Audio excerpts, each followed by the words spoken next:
I post videos like this every week. If that's your thing, hit like, subscribe, and stick around. Now, back to the tips. Fresh cheeses are the simplest form of cheese, which basically means they couldn't be bothered with an aging process. These are the instant gratification cheeses, meant to be devoured immediately before they get any grand ideas. The most widely accepted origin story involves Middle Eastern nomads who, in a stroke of genius, or perhaps sheer desperation, stored milk in pouches made from animal stomachs. Lo and behold, those stomach linings contained rennet, turning the milk into something edible. Miracles! Fresh cheeses like ricotta, chèvre, cottage cheese, and mozzarella are all about that soft texture, mild flavor, and enough moisture to make you wonder if it's just really thick milk. Their delicate flavor means they're perfect for salads, pastries, or anywhere you want a clean, milky taste without the cheese trying to steal the show. And because there's no rind and no time for complexity, the quality of the milk here matters more than your last relationship. Soft, ripened cheeses are the ones that get a light facelift, aging from the outside in. They expose themselves to mold until they sprout a thin, white, edible crust called a bloomy rind. This rind isn't just for show. It's a living layer of mold that transforms the cheese's interior into a gooey, buttery paste with a rich, mushroomy, and creamy flavor. Think Brie and Camembert, both hailing from northern France and probably carrying tiny berets. Marie Harel, a Norman cheesemaker, reportedly created the Camembert in 1791, supposedly with tips from a priest fleeing the French Revolution. Talk about a dramatic origin story. But a word of warning, people often eat these cheeses too young, when the center is still firm and chalky, completely missing the point. It's like judging a book by its cover, except the cover is a moldy crust. Semi-soft cheeses, including their monk-made cousins, monastery cheeses, are the middle of the roaders. They've got enough moisture to stay pliable and smooth, but just enough backbone to be sliced without crumbling into an existential crisis. Havarti, Fontina, Munster, and Gouda are all hanging out in this category.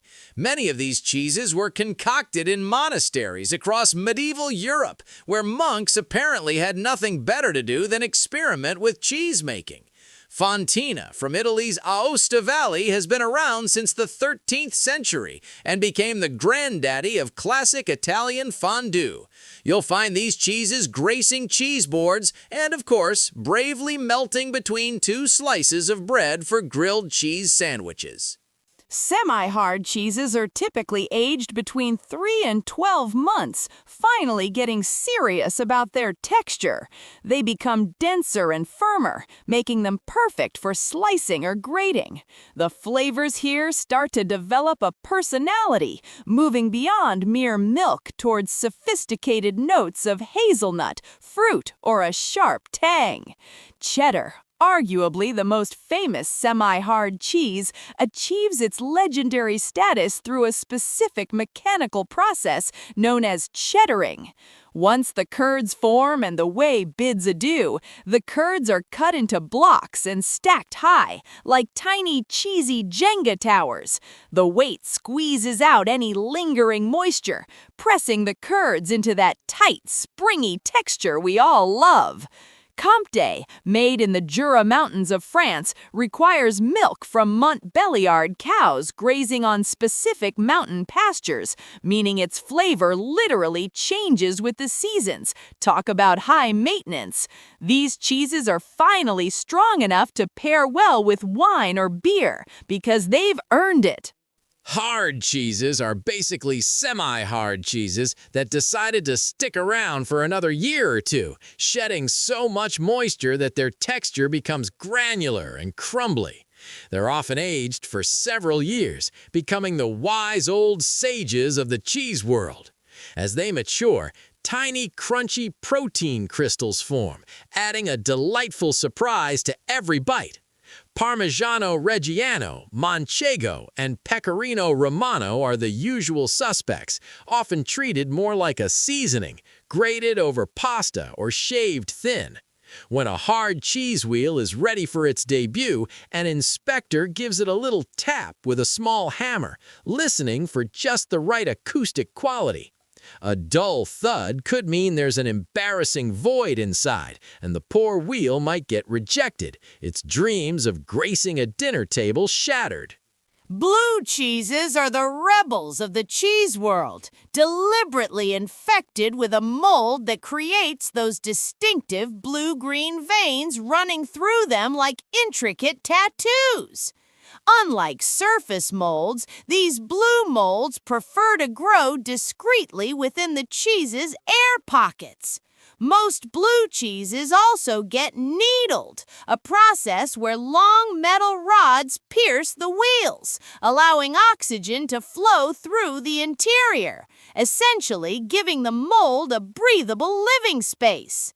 Roquefort, one of the oldest cheeses around, is made from sheep's milk and aged in the natural caves of Camboulou in southern France, where the mold was originally found growing on bread.